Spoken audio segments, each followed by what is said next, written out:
Hello everyone, I'm Fahima. Last chapter tax planning under various സർക്കംസ്റ്റാൻസസിലെ rate of deduction എന്ന topic മുതലാണ് ഞാനിപ്പോൾ discuss ചെയ്യാനായിട്ട് പോകുന്നത്.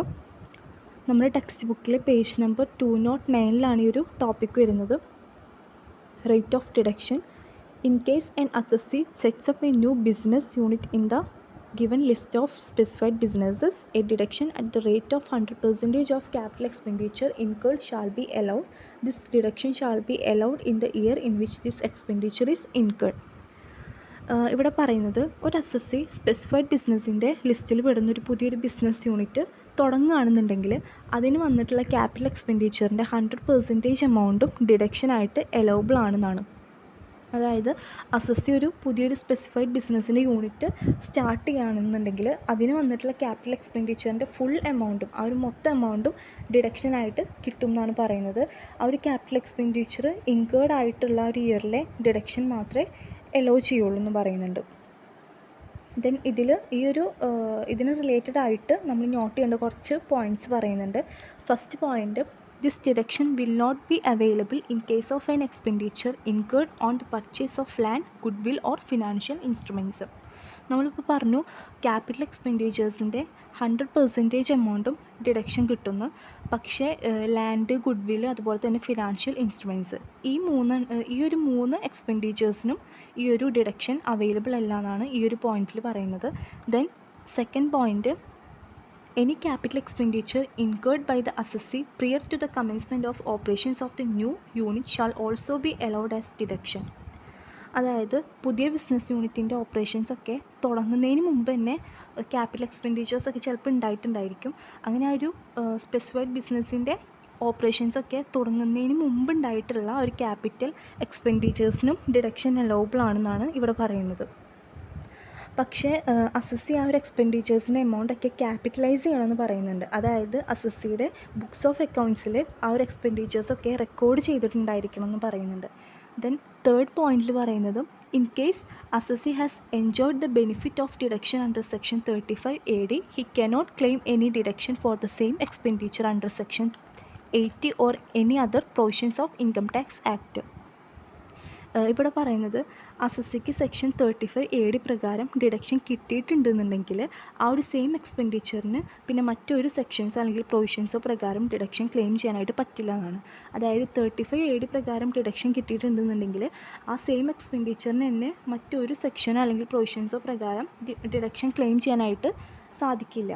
Then fourth point, in case those assets regarding which assessee had claimed deduction under section 35 AD are destroyed, demolished, discarded or transferred, and any money received in this connection by the assessee will have to be credited to profit and loss account of the assessee.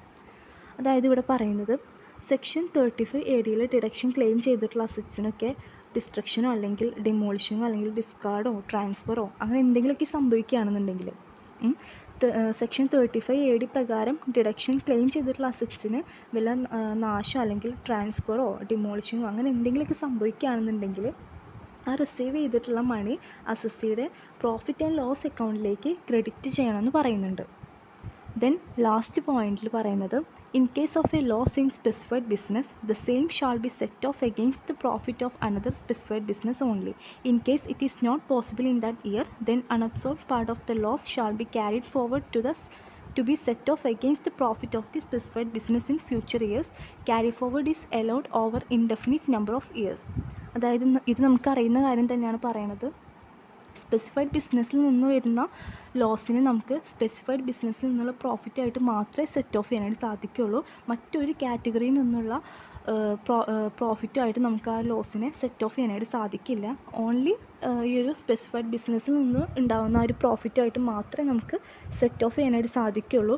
ഇപ്പോൾ current ഇയറിൽ set of ചെയ്യാനായിട്ട് നമുക്ക് profit ഒന്നും ഇല്ലയെന്നുണ്ടെങ്കിൽ ഇനി വരുന്ന future ഇയേഴ്സിലേക്ക് നമുക്ക് carry forward ചെയ്യാമെന്ന് പറയുന്നുണ്ട്. ഈ ഫ്യൂച്ചർ ഇയേഴ്സിൽ നമുക്ക് സ്പെസിഫൈഡ് ബിസിനസ്സിൽ നിന്നുണ്ടാകുന്ന പ്രോഫിറ്റായിട്ട് നമുക്ക് ആ ഒരു ലോസിനെ സെറ്റ് ഓഫ് ചെയ്യാവുന്നതാണ്. ഇനി ഇത്ര ഇയേഴ്സിലേക്ക് മാത്രമേ ഈ ക്യാരി ഫോർവേഡ് ചെയ്യാൻ പറ്റുള്ളൂ അങ്ങനത്തെ ലിമിറ്റേഷൻസ് ഒന്നുമില്ല. ഇൻഡെഫിനിറ്റ് നമ്പർ ഓഫ് ഇയേഴ്സിലേക്ക്, അതായത് എത്ര ഇയേഴ്സിലേക്ക് വേണമെങ്കിലും നമുക്ക് ക്യാരി ഫോർവേഡ് ചെയ്യാമെന്ന് പറയുന്നുണ്ട്. ദെൻ പിന്നെ പറയുന്നത്, sale of transfer of assets not allowed within 8 years. ഇവിടെ പറയുന്നത് സെക്ഷൻ 35 AD പ്രകാരം ഡിഡക്ഷൻ ക്ലെയിം ചെയ്തിട്ടുള്ള അസറ്റ്സ് ആ ഒരു അസറ്റ് അക്വയർ ചെയ്തിട്ടുള്ള പ്രീവിയസ് ഇയർ മുതലുള്ള 8 വർഷത്തേക്ക് സ്പെസിഫൈഡ് ബിസിനസ്സിന് വേണ്ടി മാത്രമേ യൂസ് ചെയ്യാനായിട്ട് പാടുള്ളൂ എന്നാണ്. അതായത് സെക്ഷൻ 35 ADയുടെ അണ്ടറിൽ ഡിഡക്ഷൻസ് ക്ലെയിം ചെയ്തിട്ടുള്ള അസറ്റ് അത് അക്വയർ ചെയ്ത ഇയർ മുതൽ പിന്നെയുള്ള 8 വർഷത്തേക്ക് മറ്റൊരു ബിസിനസ്സിന് വേണ്ടിയിട്ടും യൂസ് ചെയ്യാനായിട്ട് പാടില്ല. ആ ഒരു സെക്ഷൻ 35 AD പ്രകാരം ഡിഡക്ഷൻ ക്ലെയിം ചെയ്തിട്ടുള്ള അസറ്റ്സ് ആ ഒരു സ്പെസിഫൈഡ് ബിസിനസ്സിന് വേണ്ടി മാത്രമേ യൂസ് ചെയ്യാനായിട്ട് പാടുള്ളൂ എന്ന് പറയുന്നുണ്ട്. ആ ഒരു പ്രീവിയസ് ഇയർ മുതലുള്ള ആ ഒരു 8 വർഷത്തേക്ക് ആ ഒരു സ്പെസിഫൈഡ് ബിസിനസ്സിന് വേണ്ടി മാത്രമേ യൂസ് ചെയ്യാനായിട്ട് പാടുള്ളൂ. മറ്റൊരു ബിസിനസ്സിന് വേണ്ടിയിട്ടും ആ ഒരു അസറ്റ് യൂസ് ചെയ്യാനായിട്ട് പാടില്ല എന്ന് പറയുന്നുണ്ട്.